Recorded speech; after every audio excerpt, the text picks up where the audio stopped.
नमस्कार, इस वक्त के बुलेटिन के साथ मैं हूं अनुपम मिश्रा। बेंगलुरु में धार्मिक कट्टरवादियों द्वारा लगाई गई आग अभी ठंडी भी नहीं हुई कि मेरठ के एक शख्स ने उन्मादी आवाज को उठा दिया। शाहजेब रिजवी ने कर्नाटक विधायक के भतीजे का सिर कलम करने पर उस व्यक्ति को 51 लाख का इनाम देने का ऐलान कर दिया। शाहजेब का बड़बोलापन सामने आया। मेरठ के फलावदा थाने में पुलिस ने कार्रवाई करते हुए मुकदमा दर्ज कर लिया और उसकी तलाश लगातार जारी है। छापे पड़ रहे हैं। शाहजेब पहले समाजवादी पार्टी के अल्पसंख्यक सभा का सचिव रह चुका है। अब सवाल यहां पर यह है कि आखिर सियासत में सिक्का जमाने के लिए कब तक ऐसे लोग हिंसा और धार्मिक उन्माद को फैलाने की सियासत करते रहेंगे और ऐसे लोगों का आखिर इलाज कब होगा? कब ऐसे लोगों का सफाया होगा? क्या ऐसे लोगों का कोई इलाज नहीं होना चाहिए? इस पर हम अपने खास मेहमानों के साथ आज चर्चा करेंगे, लेकिन उससे पहले आप इस रिपोर्ट को देखिए। मेरठ में बेंगलुरु हिंसा की चिंगारी, हिंसा पर शाहजेब का तालिबानी इनाम। और उस युवक को जो हुजूर की शान में गुस्ताखी की है, उस युवक का जो सर कलम करके लाएगा उसे मैं 51 लाख रुपए का नकद इनाम दूंगा। और मेरे समाज के लोग, मुस्लिम समाज के लोग उस पैसे को इकट्ठा करने में मेरे साथ मदद करेंगे। हिंसा भड़काने के आरोप में केस दर्ज। थाना फलादों में एक व्यक्ति द्वारा बेंगलुरु की घटना को लेकर 51 लाख रुपए का इनाम घोषित किए जाने की बात सामने आई है। इस प्रकार की जो सांप्रदायिक सौहार्द बिगाड़ने की कोशिश यदि किसी भी व्यक्ति द्वारा की जाएगी तो उस पर सख्त से सख्त विधिक कार्रवाई अमल में लाई जाएगी। इस प्रकार के दिशा निर्देशों के चलते इस पर गंभीर धाराओं में मुकदमा दर्ज किया गया है। जो भी व्यक्ति कानून और संविधान को तोड़ेगा, उसको नहीं मानेगा, उसको सजा मिलनी चाहिए। और वो उस व्यक्ति को भी सजा मिलनी चाहिए जो कानून अपने हाथ में लेके सजा सुनाने का अधिकार दिखा रहा हो। तुष्टीकरण की सियासत से भड़की बीजेपी। मेरठ में शाहजेब रिजवी के ऊपर सुसंगत धाराओं में एफआईआर दर्ज कर ली गई है। उत्तर प्रदेश में योगी आदित्यनाथ की सरकार में किसी को कानून को हाथ में लेने का अधिकार नहीं है और जो कोई भी कानून को हाथ में लेगा उसके ऊपर कठोर कार्रवाई सुनिश्चित की जाएगी। हिंसा पर इनामी पॉलिटिक्स का इलाज जरूर। और बातचीत करने के लिए इस मुद्दे पर हमारे साथ नवीन श्रीवास्तव बीजेपी के प्रवक्ता जुड़ रहे हैं और कुछ ही देर में मौलाना हादिक जुड़ेंगे जो कि मुस्लिम स्कॉलर है, क्योंकि ये बड़ा मुद्दा है और सियासी रोटियां सेकने वालों को बेनकाब करना इस पूरे मसले पर बेहद जरूरी है। नवीन श्रीवास्तव, अभी बेंगलुरु की आग ठंडी नहीं हुई है और उससे पहले ऐसे लोग सामने आ गए जो हिंसा फैलाना चाहते हैं, उन्माद करना चाहते हैं और सिर कलम करके 51 लाख का इनाम देना चाहते हैं।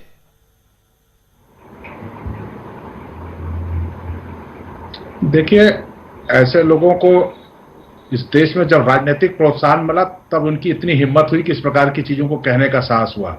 आप याद करिए, एक समय था उत्तर प्रदेश के एक बड़े नेता थे, वो भारत माता के विषय में क्या कहते थे, कितने लोगों के विषय में उन्होंने क्या क्या कहा, वो सबके सामने है। लेकिन आज उनका हश्र क्या है? परिवार के साथ वो जेल में है। देश में माननीय मोदी जी की और प्रदेश में माननीय योगी आदित्यनाथ जी की सरकार में किसी को भी इस प्रकार की छूट नहीं है कि वह समाज के बीच में विद्वेष फैलाए। पूरा स्वाद चखा। कई ऐसे नेता रहे, विवादित बयान, पोस्टर को लेकर के, कार्टून को लेकर के कितना विवाद रहा, किसी से छुपा थोड़ी है। देखिए, निश्चित रूप से चाहे याकूब कुरैशी हो, चाहे आजम खां हो, चाहे अन्य लोग जो इस प्रकार के बयान देकर सुर्खियां बटोरते थे और राजनीति में एक समय सत्ता का सुख भोगे, लेकिन अब उत्तर प्रदेश की जनता ने इस प्रकार की तुष्टीकरण की, जातिवादी या इस प्रकार की राजनीति करने वालों का क्या हश्र किया है वह सबके सामने है। चाहे 2014 के चुनाव हो, 17 के या 19 के, जनता ने ऐसे लोगों को बिल्कुल जमींदोज कर दिया है और अब कानून का राज है। अगर कोई इस प्रकार का बयान दिया है तो उसके खिलाफ कार्रवाई होगी, ना कि उसको कोई संरक्षण मिलेगा। और मेरठ के जिन सज्जन ने इस प्रकार के बयान दिए हैं उनके खिलाफ रिपोर्ट भी दर्ज कर ली गई है, उनकी तलाश हो रही है और कानून संगत धाराओं में उनके खिलाफ सख्त कार्रवाई होगी कि कोई भविष्य में इस प्रकार का साहस न करे। लेकिन सवाल यहाँ पर श्रीवास्तव जी, ऐसे लोग क्यों ऐसे लोग पनपते हैं? इससे पहले तमाम उदाहरण रहे हैं और ऐसा नहीं है। आपकी पार्टी के भी कई नेताओं ने इस तरह के इनाम पॉलिटिक्स को बढ़ावा देने की कोशिश की है। ममता बनर्जी का सिर कलम करने की बात एक बार सामने आई थी, बीजेपी की तरफ से एक नेता ने कहा था। यहां तक कि फिल्म पद्मावती को लेकर के भी तमाम तरह की बातें आई थी। संजय लीला भंसाली का सिर कलम करने की हरियाणा के एक बीजेपी नेता ने बात कही थी। यह सिर कलम करने वाली बात क्यों आती है? ये इनाम की पॉलिटिक्स का मतलब क्या है? देखिए, देश में कानून का राज है। अगर कोई भी इस प्रकार से कानून को अपने हाथ में लेने का काम करेगा, तो चाहे वो भारतीय जनता पार्टी का हो या किसी भी दल का हो, उसके खिलाफ कानून अपनी कार्रवाई करेगा। लेकिन सबसे बड़ी अदालत है जनता की अदालत, और जनता ने इस प्रकार के उत्तेजक, समाज के बीच विद्वेष भड़काने वाले लोगों का क्या राजनीतिक हश्र किया, यह सबके सामने है। लेकिन अफसोस क्या होता है, जब ऐसे लोगों को राजनीतिक संरक्षण मिलता है। आप देख लीजिए, उत्तर प्रदेश में छोटी से छोटी घटना पर ट्विटर करने वाले राजनेता, बेंगलोर की इतनी बड़ी घटना पर उनके तरफ से क्या कोई बयान आया? कोई किसी ने, जबकि उनके पार्टी के विधायक के घर पे हमला हुआ। विधायक किसी पार्टी से चुना जाता है, लेकिन वो विधायक होता है, एक नागरिक होता है, उसके घर पर इतनी बड़ी हिंसा हुई, इतना बड़ी घटना हुई। लेकिन आप देख लीजिए, जो ट्विटर मास्टर लोग हैं, किसी का कोई ट्वीट अगर इस विषय पर आया हो, तो ऐसे लोग जो अपने हिसाब से किसी घटना की निंदा या आलोचना करते हैं और अपने हिसाब से कुछ घटनाओं पर चुप रह जाते हैं। सवाल ये उत्तर प्रदेश है, योगी आदित्यनाथ की यहाँ पर सरकार है, बीजेपी की बहुमत की सरकार है, और यहां पर अगर कोई उन्मादी बयान देगा, यहां पर अगर कोई जनता के लिए भड़काऊ स्कीम लाएगा, यहां पर अगर हिंदू मुस्लिम के पैमाने पर धार्मिक उन्माद फैलाने की कोशिश करेगा, तो क्या आप स्वीकार करेंगे? कतई नहीं। हमने उनके खिलाफ एफआईआर दर्ज हुई है, उनके खिलाफ पुलिस खोज रही है। पुलिस उनके खिलाफ जितनी सख्त कार्रवाई कानून की धाराओं के अंतर्गत हो सकती है, वो हम सारा करेंगे। लेकिन मैं एक चीज जानना चाहता हूं आपके माध्यम से, विपक्ष से, जब ये सज्जन पकड़े जाएंगे, पुलिस कार्रवाई करेगी, तो कहीं कल को ये लोग मानवाधिकार की बात न करने लगे, अपने कार्यकर्ताओं के उत्पीड़न की बात न करने लगे। यह भी एक खतरा रहता है, क्योंकि विपक्ष की आदत हो गई है मीठा मीठा गप, कड़ुआ कड़ुआ थू। आप आलोचना करिए, विपक्ष का काम है आलोचना करना, लेकिन ये कौन सी बात है कि अगर कोई पैगंबर साहब को लेकर के कोई टिप्पणी करता है, अपमान करता है, तो धार्मिक उन्माद को लेकर के इस तरह की भावनाएं होंगी कि सिर कलम कर दिया जाएगा, 51 लाख रुपए का इनाम घोषित किया जाएगा, कानून को काम करने दिया जाएगा?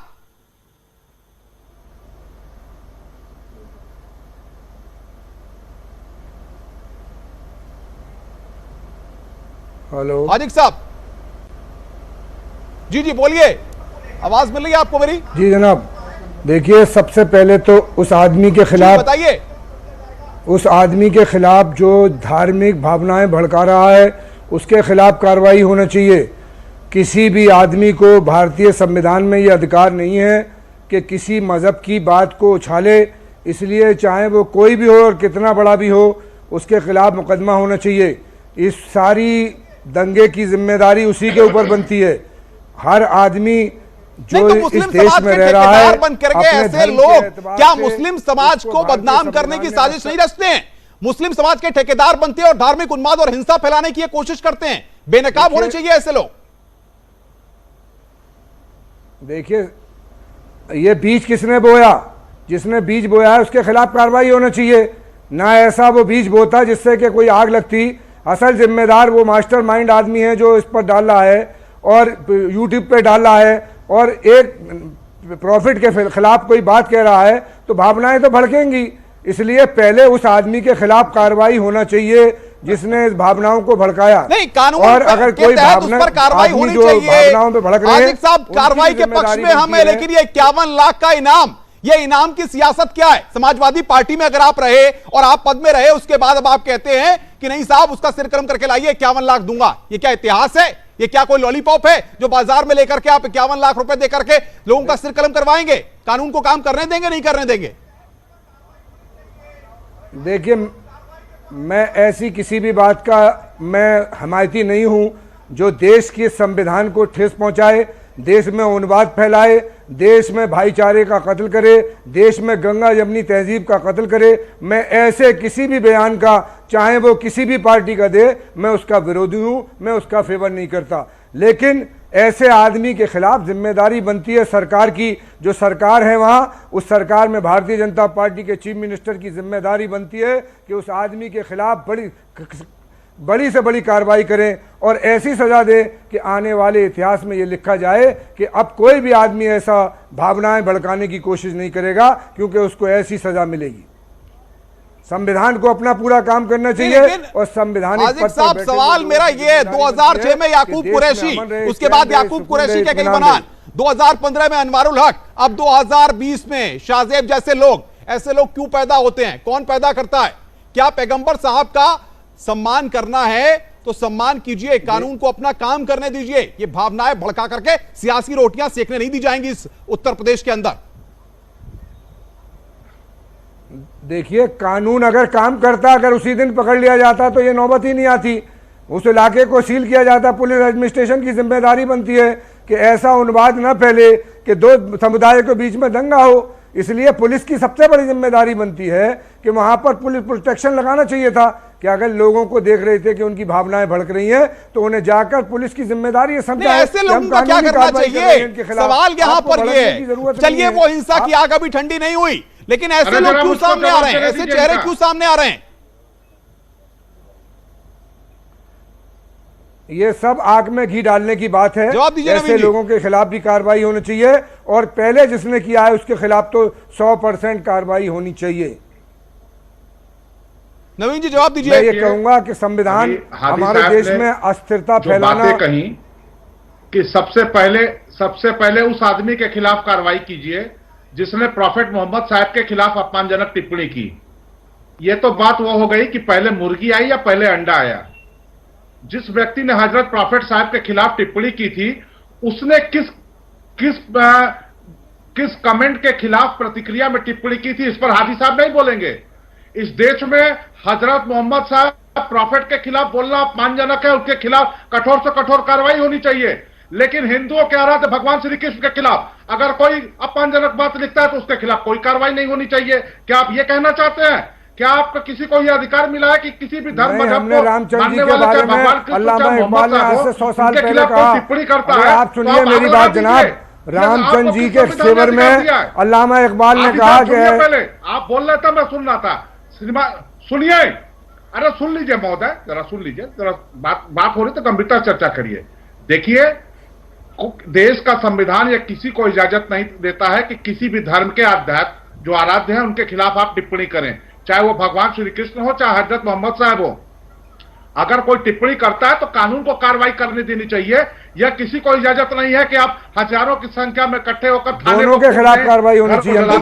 बहुत बड़ी बात आपका भी बहुत शुक्रिया नवीन श्रीवास्तव, आपका भी शुक्रिया। कानून अपनी जगह और कानून को अपना काम करना चाहिए। ऐसे लोग जो धार्मिक भावनाएं भड़काने की कोशिश करते हैं, कानून को अपना काम करके ऐसे लोगों पर शिकंजा कसना चाहिए, क्योंकि मजहब नहीं सिखाता आपस में बैर रखना। हिंदी है हम वतन, हिंदोस्तां हमारा। रुक रहे हैं एक ब्रेक के लिए, ब्रेक के बाद जल्द हाजिर होते हैं।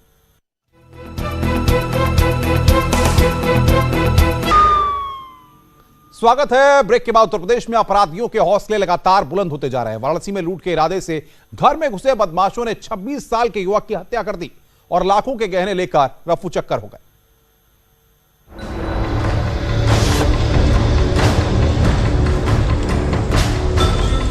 वाराणसी में लूट के इरादे से घर में घुसे लुटेरों ने 26 साल के युवक की हत्या कर दी। दरअसल लंका के इंदिरा नगर कॉलोनी में बीती रात लूटमार करने आए कुछ बदमाश एक घर में घुसे।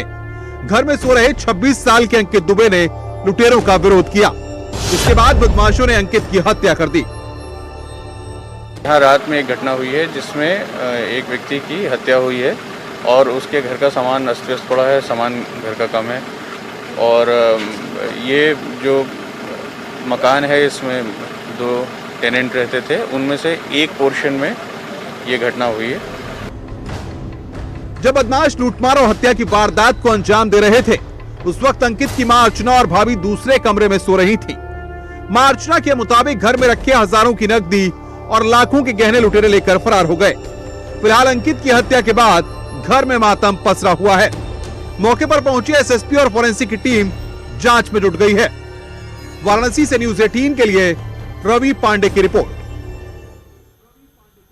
वहीं संभल में हड़तंगेज घटना सामने आई। घर में टीवी देखने आई एक बेटी की दरिंदे ने हत्या कर दी। इलाके के लोग इसे रेप केस मान रहे हैं, लेकिन पुलिस रेप केस से इंकार कर रही है।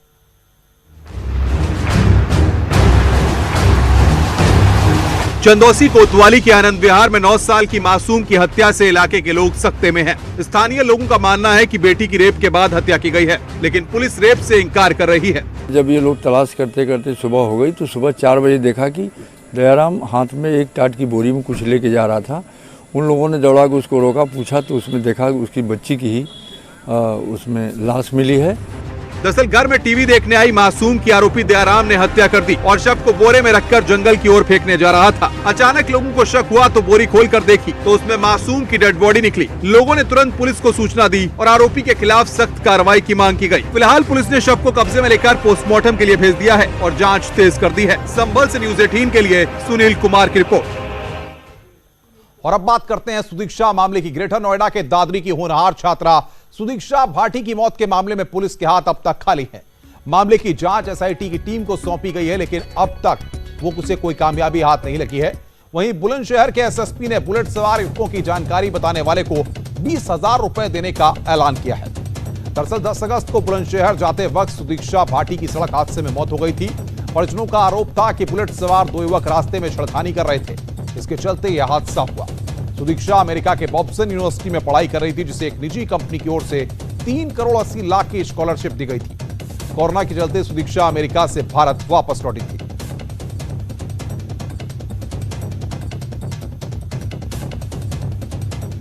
प्रयास कर रहे हैं, जनपद के समस्त बुलेट का डिटेल प्राप्त करके एक एक की एनालिसिस की जा रही है। इसके साथ ही लोगों में भी जागरूकता पैदा करने के इरादे से हमने एक घोषणा की है कि हम 20,000 रुपये का पुरस्कार उस व्यक्ति को देंगे जो इस संबंध में सही बुलेट चालक या उसके बारे में कोई हमको जानकारी देता है।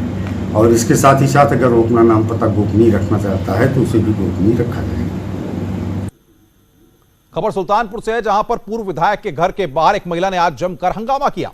मामला पूर्व समाजवादी पार्टी के विधायक अनूप संडा से जुड़ा हुआ बताया जा रहा है कि हंगामा करने वाली महिला पूर्व विधायक की प्रेमिका है और खुद को विधायक की पत्नी बता रही थी। विधायक के नगर कोतवाली के सब्जी मंडी स्थित आवास के बाहर यह हंगामा होता रहा।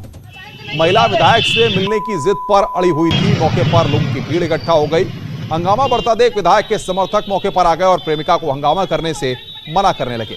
इस पर प्रेमिका ने विधायक समर्थकों के साथ मारपीट की और गाड़ियों में तोड़फोड़ करने का आरोप लगाया।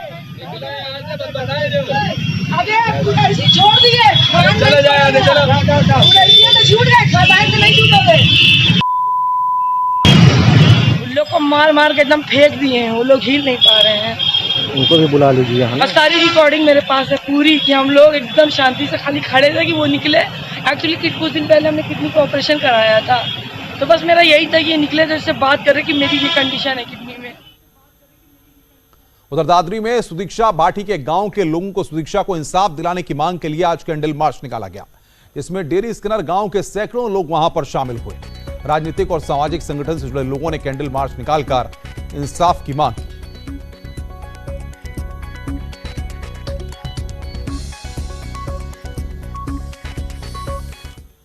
आगे बढ़ते हैं, बांदा से खबर है। नरैनी कोतवाली के हड़हा गांव में मामूली सा विवाद खूनी संघर्ष में आज तब्दील हो गया। 2 पक्ष इसको लेकर आमने सामने आ गए और जमकर भिड़ंत हुई। इसमें एक ही परिवार के 7 लोग घायल हो गए, जिनमें से 2 की हालत फिलहाल गंभीर बनी हुई है, जिन्हें इलाज के लिए जिला अस्पताल में भर्ती कराया गया है।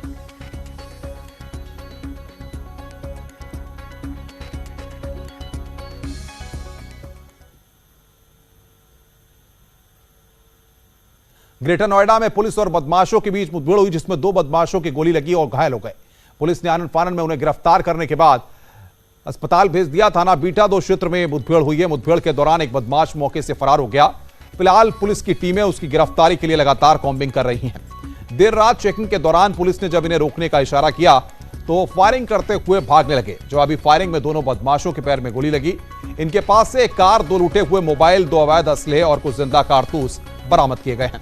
कार में सवारियों को बिठाकर सुनसान इलाके में जाकर लूटपाट और मारपीट ये क्या करते थे। इतना ही नहीं, एटीएम पिन जानकर अकाउंट से लोगों के पैसे भी निकाला करते थे। जब पुलिस पार्टी ने उसको रोकने का प्रयास किया तो वो गाड़ी बहुत तेजी से चलाते हुए लिंक रोड पे लेके आ गया। आगे वहाँ पर पेड़ पड़ा हुआ था, जिससे गाड़ी रुक गई। गाड़ी से बदमाश निकल के पुलिस पार्टी पे फायर करने लगे। पुलिस पार्टी ने भी अपने बचाव में फायर किया, जिस पर 2 बदमाशों के पैर में गोली लगी है। उनके पास से पिस्टल और तमंचा बरामद। वहीं लखनऊ पुलिस को भी कामयाबी मिली। लखनऊ में क्राइम ब्रांच की टीम ने 25,000 के इनामी बदमाश के साथ उसकी मुठभेड़ हुई। पुलिस को घेरने पर बदमाश ने वहां पर गोली चलाई। जवाबी फायरिंग में इनामी बदमाश इजराइल के पैर में गोली लगी है। मोहनलालगंज इलाके में यह मुठभेड़ हुई। पुलिस के मुताबिक अपराधी इजराइल पर 1.5 दर्जन से ज्यादा मुकदमे दर्ज हैं और वो गैंगस्टर एक्ट के मामले में वांटेड था।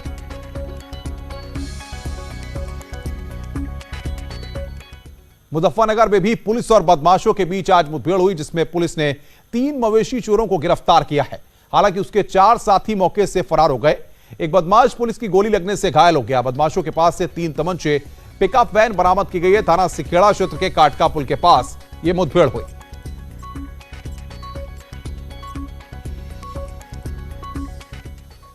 बुलंदशहर के बेसिक शिक्षा अधिकारी के कार्यालय में आज जमकर मारपीट हुई और आपको बता दें कि इस मामले में खबर का असर देखने को मिला है। खबर का संज्ञान लेते हुए बेसिक शिक्षा मंत्री सतीश द्विवेदी ने महानिदेशक स्कूल को मारपीट में संलिप्त कर्मचारियों के निलंबन के आदेश दे दिए हैं।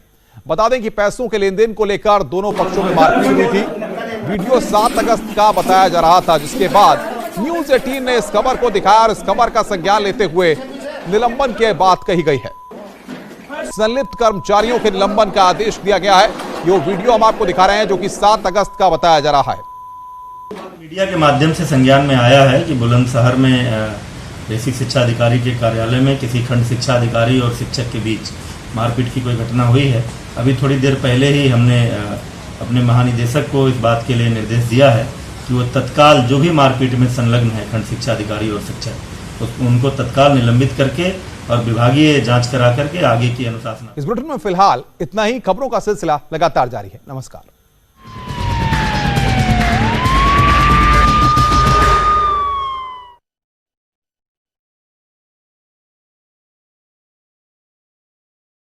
टाटा स्काई के चैनल नंबर 519 और एयरटेल के चैनल नंबर 318 पर कोरोना की हर खबर देखते रहिए।